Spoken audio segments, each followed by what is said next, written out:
In today's episode, you'll meet Ursula Llabres, Global Director of Customer Growth for Reality Labs at Meta. She has a fascinating career journey, and she's been part of companies that are household brands in business, from Oracle, Salesforce, Microsoft, Box to Meta at the moment, where she's currently leading the B2B division. So this conversation is all about the executive presence. We're talking about what makes one an executive, how to get into executive position, what are the skills to thrive, and how do you lead as an executive? And you will also hear about Ursula's exchange with the famous Sheryl Sandberg from Meta. I think that you will enjoy this episode. Let's get into it.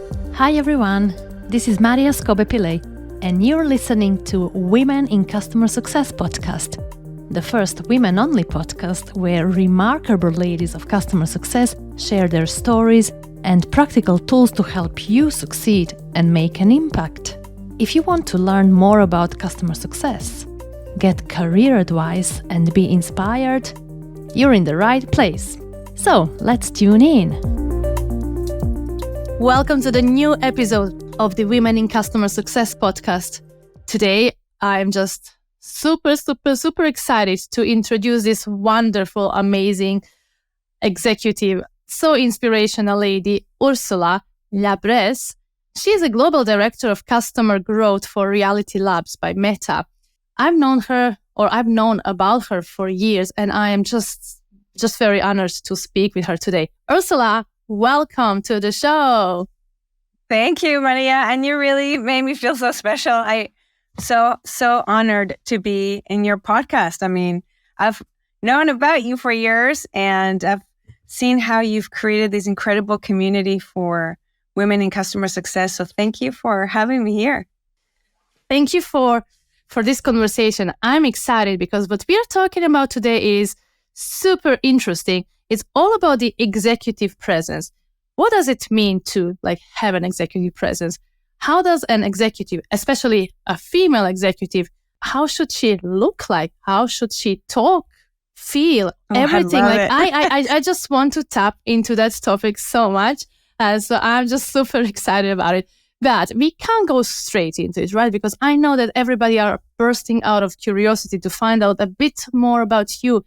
How did you get to where you are? Because you're in Meta, you work with Mark Zuckerberg, you used to work with Sheryl, to speak about that as well. But you're awesome. Tell us, how did you get there?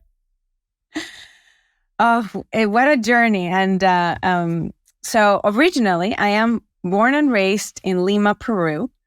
And when I was 16, I emigrated to Toronto, Canada. So I'm both Peruvian, Canadian, and through my father's side, I'm also Spanish. So I would say as a result of my first move to Canada and then to the US, I feel like I'm a citizen of the world.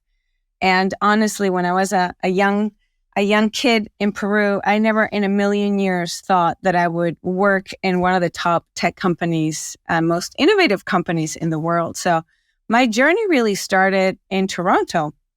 After I graduated, I would say my sister's the one that brought me into the technology world, and she invited me to apply to a job in the company she was working in.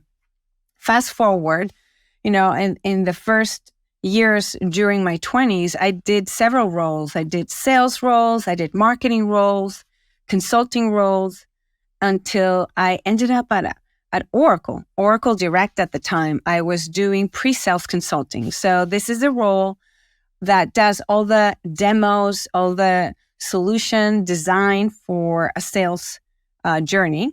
And I was always competing against Salesforce. And I'm like, they were just phenomenal. And I'm like, I have to work in that company.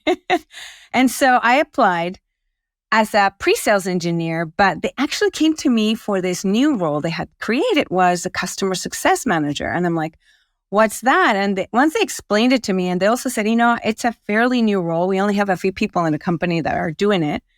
I signed up immediately. So I joined Salesforce 2005, and the rest is history, really. That was kind of the birth of customer success. Incredible leaders have kind of come from that school, I call it, because really at the end of the day, it became the original University of School of Customer Success. I was there at the very beginning where we're trying to define, the methodology for approaching this job. How do we measure its success? And then what does success look like from a customer's perspective, right? So fast forward, I started as an individual contributor, and then I really enjoyed coaching others, and kind of my love for team sports maybe helped me help others, my peers, and as a result, I became a manager in my early 30s. And since then, I've had the opportunity to work at different companies like Microsoft, Box, and now Meta, leading and transforming teams for the last 20 years in this practice. So how did I end up at Meta? It's through another incredible female leader. So, in your journey, I think whether you're female or male, it's very important to build connections with people that you admire, people that you work really well, and to nurture that. And I think it's as a result of that network of incredible leaders in CS and outside of that I've been able to be exposed to these great opportunities. So I think never would I have thought that first Meta would have an enterprise B2B arm. And that was actually, I was one of the first employees in their attempt to go into the enterprise. So that's how I ended up here. And it's been almost 8 years. Almost 8 years September. in Meta. Oh, that's incredible. Before we move on, you said something awesome about the nurturing relationships and networking. I mean, networking, how another lady almost got you into Meta. Tell me more about that. Like but every time when we speak about the networking, people have different ideas about it, but how does it actually look like? Like, what is that relationship like that somebody will either recommend you or guide you through the process? Like, because in fairness, what I want to address as well, sometimes people think, when you're connected on LinkedIn, now we are in our network. Now I'm just going to ping everybody. There's a job in your company. Can you recommend me, without ever speaking to the company or to the person? That's not a thing. It doesn't happen. So just tell me more about it. Like, what is that tangible relationship how can somebody know your skills and strengths to really guide you through the process? Because it's not only recommendation, right? It takes much more than that. Absolutely. That's a great question, because there's different levels of relationship as you build a network, right? There are deep relationships. And in this case, I used to work for her at Box. And our relationship really was born in our first interview. We really hit it off. And I said, I want to work for her because I know I'm going to learn a lot. And I felt like she would also learn a lot from me because we had really complementary skill sets. So that relationship became much more deep in the sense that she knew what I could bring to the table. And I just happened to bring things that she needed to solve for and develop in this new opportunity. So that's kind of the best of and the deepest of the relationships. But, there's other types of relationships of people perhaps that you are peers to in a job, or that you have networked through events that you've attended. And sometimes it can start from a personal connection. Maybe, both of you are women with families, or both of you are interested in sports, or both of you are really passionate about, data analytics and how do you translate data into the things that you're doing. I have several groups of, I call them now friends because it's been years since we've nurtured our relationships, and we have different types of conversations, right? Some where we have a WhatsApp group, and I would say once every 3 months, somebody posts a problem that they're facing and solicits insights. And I think those are the people you could potentially ask for a referral, right? Because even though you haven't worked together, you have solved problems together through being in the same practice. If you're just socially connected to somebody, I think you still can ask them to be a referral, but potentially like reference in terms of submitting a resume, but maybe not have the conversation with the hiring manager as as a person that they've worked together, because it's not. So I think it is important to be truthful in how you approach the people that you're interested in. And if you don't know somebody, because sometimes there's women that I would love to know. Here is something that we talked about in our pre-interview is like, time is currency. When the higher you go in someone's, executive influence, the more conscious you have to be about their time and the value exchange and what you're bringing to the table in exchange for the ask that you have. So I think that is important in terms of, I would say, never fear, because I have cold called people and I have approached them, but I do it in a way that I connect, if I can, to something personal, and I try to bring something in exchange for that ask, right? So thank you for clarifying. For everybody listening, it's so important to always have in mind when you're working with somebody, when it's a good relationship, like everybody seems to be happy, it's win-win, it's kind of common sense that there might be opportunities later on in life to work together again. And typically people tend to do it, that they tend to move somehow together if they are really a good team. But even if that relationship is not great, just try to make it better, simply because like whomever you are working with, like those relationships are following you throughout the years. But I want to say thank you as well for saying how even if you're solving problems together with somebody, that almost, again, qualifies you to ask for referrals, to ask for help. And speaking about so many different communities that we have, especially in customer success, so that's really a valuable place for people to start making solutions to the problems together and be in a position to get referred at some point. Yeah, exactly. And I think, the key to success is that you achieve success not on your own. It's through working with others. It's through your ability to build community, to either elicit the help of others or help others along the way. And a lot of people are afraid to ask for help. They feel like by asking for help, you're vulnerable and you may be perceived as not as competent. Actually, to the contrary, if you think about when somebody asks you for help, how do you usually feel? Flattered, right? You feel honored, right, firstly, and flattered. That's right. So I always say, asking for help is giving somebody else the opportunity to feel valuable. So it's actually something that you should do, obviously carefully, but you should never be ashamed. To the contrary, you should be absolutely proud of it, because you're just, the feeling of others trying to help you in a meaningful way, it's just giving that feeling of value that's exchanged, right? So that's how I would flip the things around being afraid to actually be super confident in asking for help. Speaking about super confident, so there is that one lady in the world, extremely famous, called Sheryl Sandberg. And as it happened, you did work with her on multiple occasions while during her time in Meta.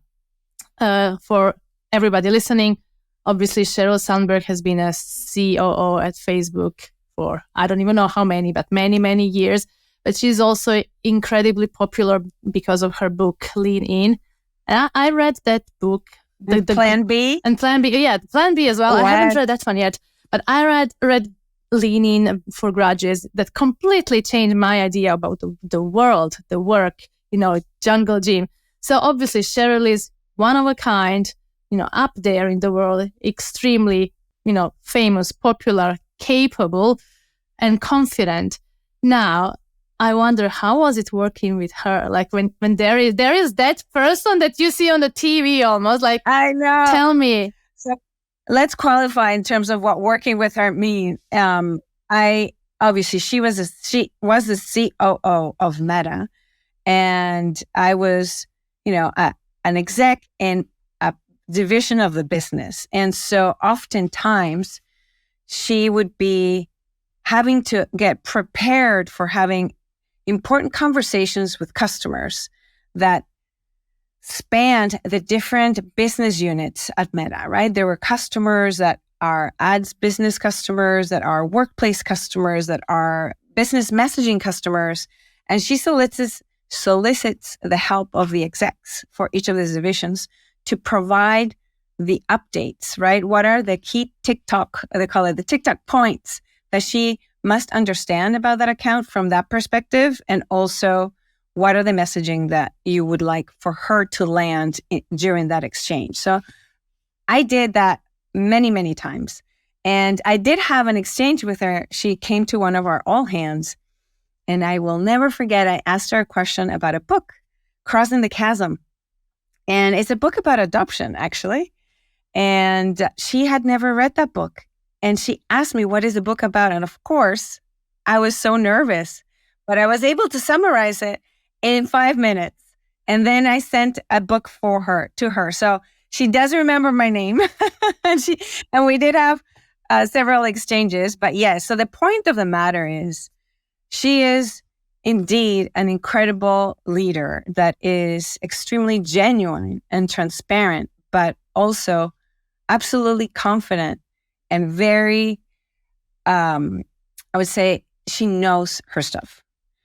But she knows her stuff because she also prepared. So when you see her speaking at important events, or when you see her influencing a topic that is important for her or for the companies that she's representing, there is a lot of preparation that happens in the background and beforehand. So that is actually a key, one of the really important components in being an executive that articulates and comes across confident and respected, right? It's key. It's preparation is key to that process. I mean, I have other points around that, but I would say she really exemplified that element.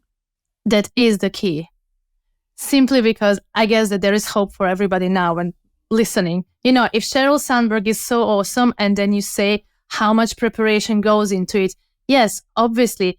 And just for everybody, you know, for anyone doing something for the first time, yes, you are gaining confidence little by little, but don't expect to be awesome in everything you do, you know, at the beginning. There is loads of preparation that goes into it. Another quick point or lesson, even for CSMs listening, that skill of simplifying facts and preparing it for your executives is going to follow you all of your career. Even when you're an executive, you will have another boss to summarize information about a customer. So that's an incredibly valuable skills to start developing. Yeah. I would say I have like on that whole genre, right? In terms of tips for being articulate and confident and communicating with authority, I would say it comes down to 5 things for me in terms of what I practice and also what I've seen some of the best leaders, both female and men, right? One is the first one that I mentioned, right? The preparation. Preparation is key because it helps you become confident in the subject matter that you're developing. The other one is know your stuff. Oftentimes, right? Like in customer success, I am really confident because I've been speaking about it in the subject matter for many years. But there's times where I have to speak about innovations that are happening at Meta that I'm not an expert on. And so preparation and developing a deeper understanding through learning, and you can learn by reading, you can learn by speaking, by being exposed to other events. I mean, there's so many ways that you can learn something about a topic. It's very important, right? So know your stuff that you're representing in the way you are speaking is very, very important. And then the other 3 things are more about style, I would say. One is to speak simply. I know a lot of people speak really fast or use big words. And it may be because I'm from another country and I've learned English. And I also work with many people who are from different parts of the world. And I know language is so important. And language means is like the simpler you speak, the more chances you have to be understood. And that to me is more important than sounding smart. Is actually, can you convey the complexity of what you're speaking in the most simple ways, in the most simple terms? using repetition. And so I think that is very key in both being effective and articulate. And it's also simpler, right? Like if you can keep your language simpler, you're probably likely to be more effective because you're not trying to use big words or have a chance to mispronounce them, right? I'm always afraid of that. I just love that. Just to the point, I just love it because how many times have you been in a room with somebody who needs to sound smart? How many times you are hearing people putting so many words out there and like 5 minutes later you're thinking, what did you just say? Yeah. Exactly. For me, sometimes it's There's funny. a lot out there. There's a lot of people who speak like that. Yeah. Same like it's politicians. Like the business speak. Yeah, business speak or politician, like so many words, but after 10 sentences, what was the point, of so many words putting together? Anyway, I just love how you highlighted it. Even when you are an executive on a very high positions, speaking clearly is a strength. Yeah, absolutely. And I think depending on how high your role is to align, usually for employees to understand your objectives, the company objectives, or if you're driving change in some sort, you want people to listen and to be able to understand and connect with the message, right? The other two elements I think it's really important is to be genuine and transparent. And I think one of the stories when I just started my career, I'm quite lively, and maybe because of my Latin background, I'm always high energy, happy, social. And somebody said, "You're too friendly, Ursula. If you really want to get to an exec position, you can't be so happy all the time or friendly." And I was like, there's enough a-holes at the very top. I don't need to add to that list. And I think I took that as the best, worst advice I got. And I think, honestly, is I decided to really be myself. Now, of course, not every culture of every company accepts or wants a very high energy leader. But that's why I've been in the companies that I've been, and I've been quite successful in being genuine and being transparent, because the outcomes of that is that you're building trust and people are more engaged and feel better in listening or in speaking with you. And that's so important in being effective in whatever you're trying to do.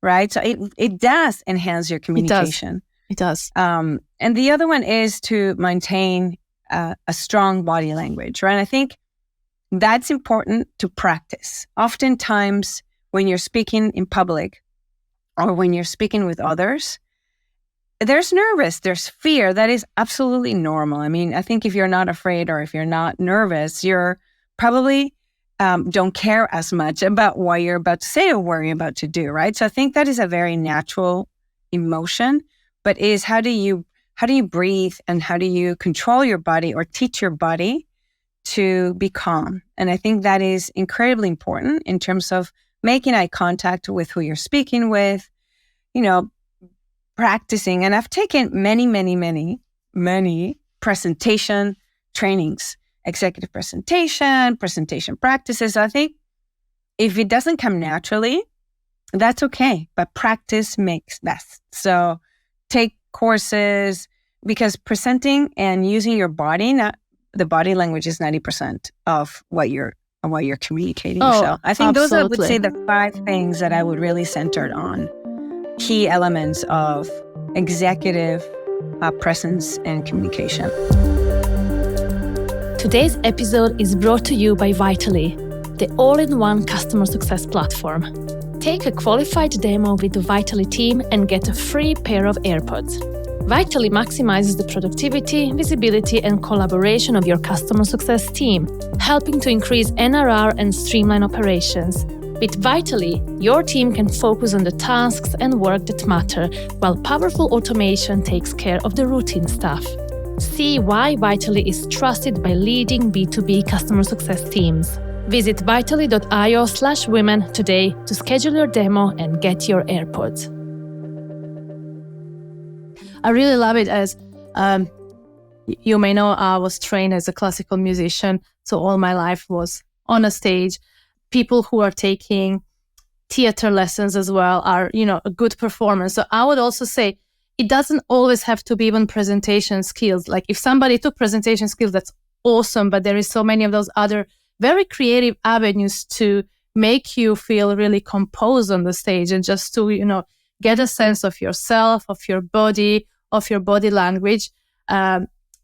Because I like, as you said, like even as an executive, what you're doing most is communicating and influencing. And that always comes with speech and with body language.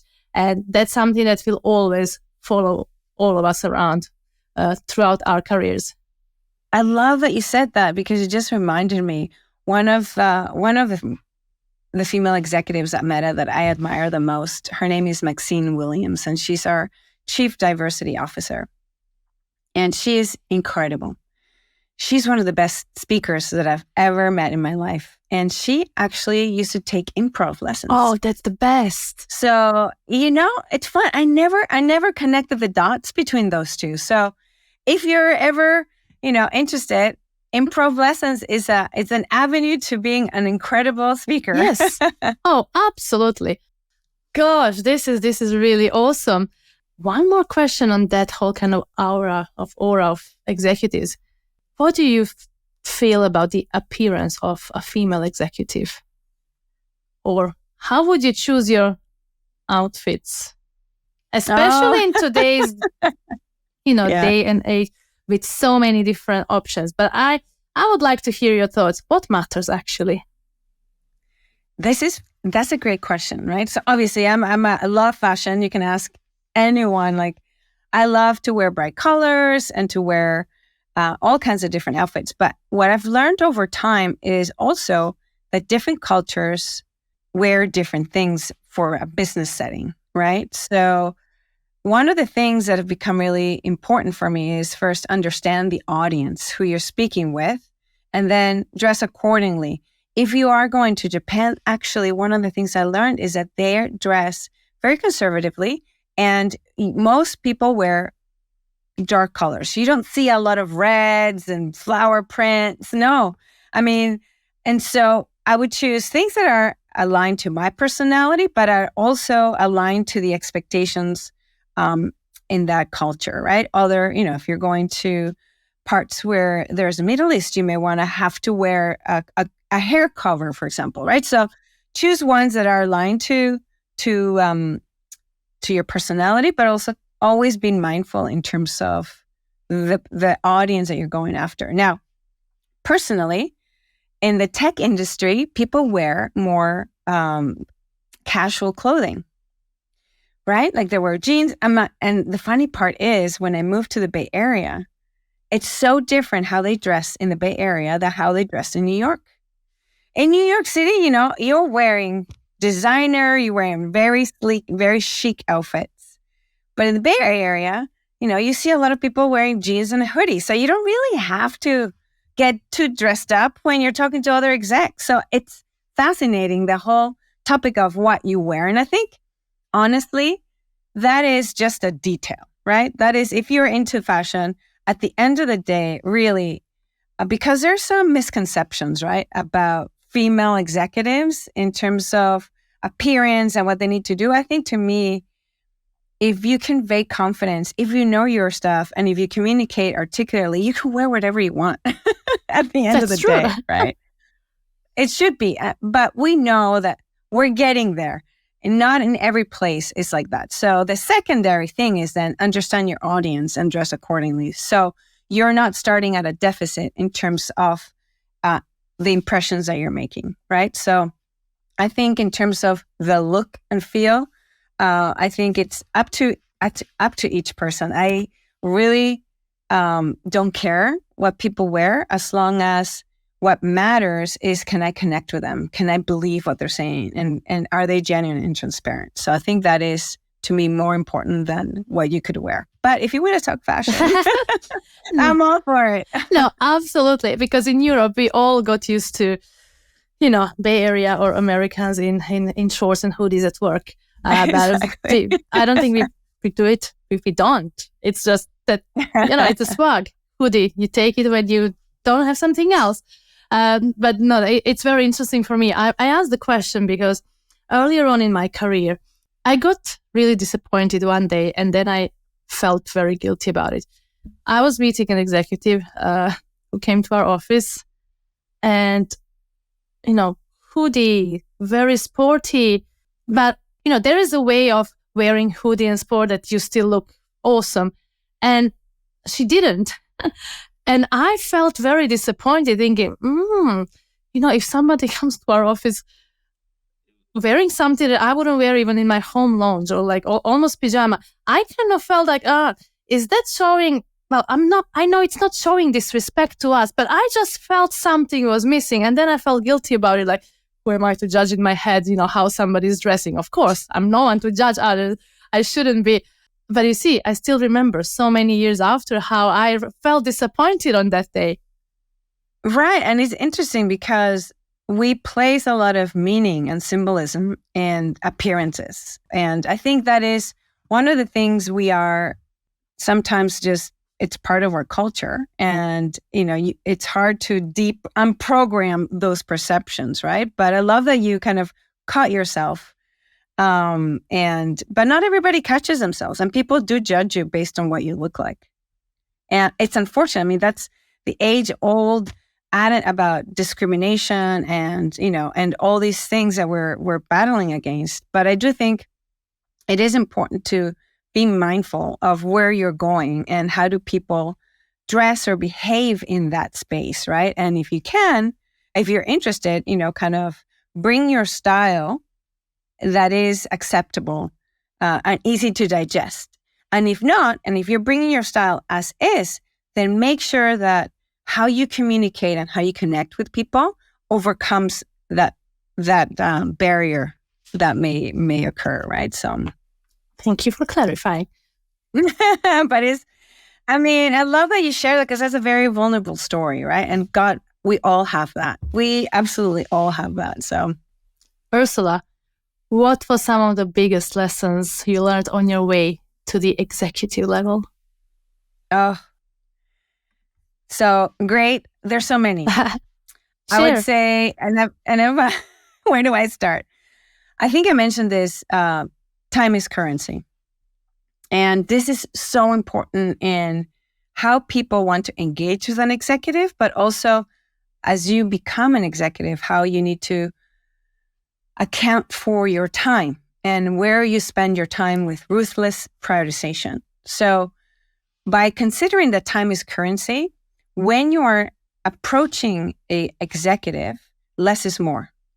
And that requires a lot of preparation. Getting to the point quickly, creating context, doing briefings, that is absolutely critical. And so I think if you have 15 minutes with an executive, it's almost important to deconstruct those 15 minutes in terms of, okay, you have 5 minutes to introduce yourself. You have 5 minutes to land your point. You have 5 minutes to do the closing and the ask, right? So it's when you start deconstructing those 15 minutes with an exec, you realize you don't have a lot of time to dilly-dally with so many things. So what is the most important thing, and what's your desired outcome from that exchange? I think when you become more scientific about every exchange, you really create more value in how you spend time with executives and how you help others spend time with you, right? In doing so, there's different frameworks that I like to use. And one is the PPO. And this is a framework that I learned from a friend of mine, Doug Landis, is purpose, plan, and outcome. What's the purpose of that exchange? How are you planning to delivering or going through that exchange? And what's the outcome that you have? So that's a good framework, PPO. Purpose, plan, and outcome. The other lessons, and I think we could do an entire session just on this, is know your data. I would say, data literate, in the sense that you have to understand your business and use data as the leading way in which you present. And so create stories with data around it to highlight your point. And I think that is incredibly important, is understand your data, understand the business results, or if you're going into a new job, for example, which, or even in interviews, right? Understanding how your systems are connected, how does the data flow, and how reporting happens, right? And how the insights are discovered. Because if there's a mess there, that's the first thing you need to fix. Because if you don't have data, you're blind. You're running a business blind. So, and there's only so much words can take you. I think data really brings people along the journey and educates and really unites people that may not agree with you. It's hard to argue with data. Oh, that's a good one. It's hard to argue with data, or you can't argue with data. So use it in your advantage. Yeah, and I think, there's others, and one that I like to highlight, obviously, be authentic, be yourself, foster inclusion and diversity, especially at the exec levels. It is extremely important to have a diversity of thought and to be surrounded by people who bring that to the table, because you may see a problem in a certain way, and as much data as you can, you're still bringing your experiences and your perspective by allowing and including others with a different viewpoint that may be contrarian to the one that you have. It is important to foster that openness in dialogue and communication and being inclusive of that diversity, because it's kind of like your blind areas, right? As you're driving, you need to bring people that will help you see in different ways to make sure that you can see problems in a more comprehensive and holistic way. And lastly is to bring joy. I think too many, and this is just my own, being an executive is hard, right? There's a lot of competing priorities, your own personal life, you're struggling or juggling. There is a lot of pressure.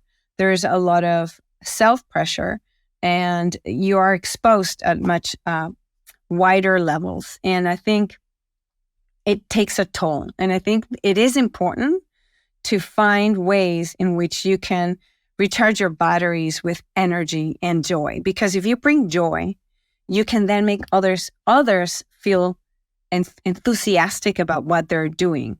Even if what they're about to do is terrible, for example, right? Like, or if they're about, not terrible, but it's like not fun. Yeah. Right? And I think if you bring joy, you also bring empathy.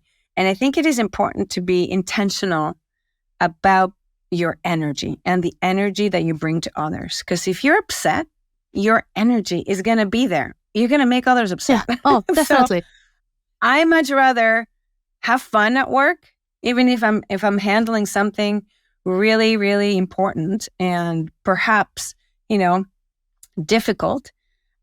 Because when you're having fun, you're more relaxed and you probably can see more things than when you're stressed out, your vision really narrows, right? So I think that is also important. And you're spending so many hours at work. Who wants to be pissed off all day or work with people who are grumpy, right? Yeah, I remember. That's my own recommendation is I want to see more high-level executives who have fun. That is awesome, because I remember one of our executives many years ago who would make everybody miserable completely, and no one would dare to say a word or be creative. There's no creativity when you're just literally afraid. You can't. But on another hand, in one of my previous startups, the executive was the brightest star out there, constantly, pulling out jokes. There was so much laughter in the office, so much brightness, and you just feel the difference. You just feel how everybody wants to be part of it because it is awesome. So let's bring much more joy, especially if you're an executive. That is a beautiful way to influence your culture. Yeah. Well, and you made an important point. If you're driving innovation and you have an executive who instills fear, good luck with that. Yeah. Really? No one's going to challenge that executive. No one's going to bring difficult conversations forward, right? Because no one wants to have their head chewed off. And so you're missing so much of important discussions that will allow you to discover innovations. And I think when there's joy, people get more creative, they work harder sometimes, and they are more willing to problem solve.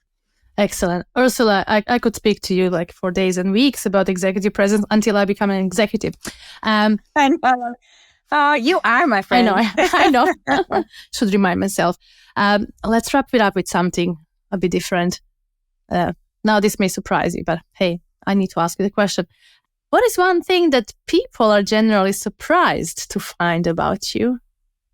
Oh, so interestingly, they do notice that I have an accent, but a lot of people are surprised that I'm from Peru and that I've lived in so many different countries. So that's something that I always see them.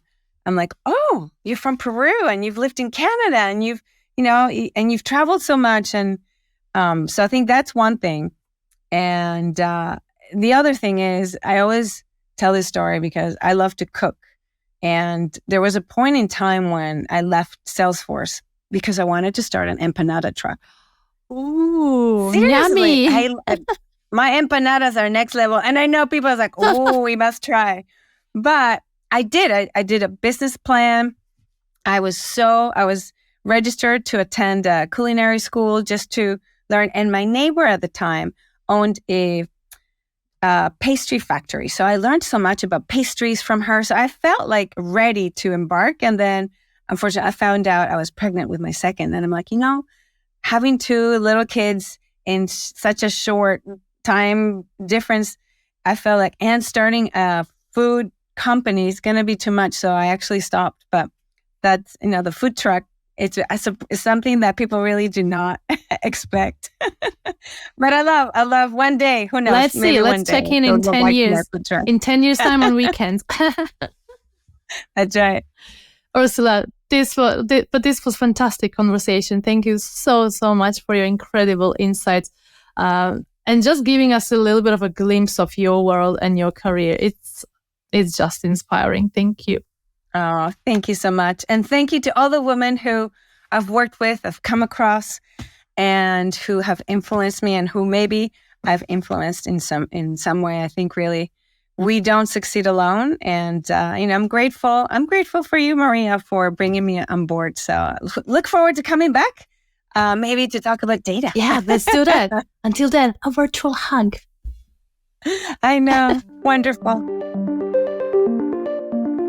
Thank you for listening. Next week, new episode. Subscribe to the podcast and connect with me on LinkedIn so you're up to date with all the new episodes and the content I'm curating for you. Have a great day and talk to you soon.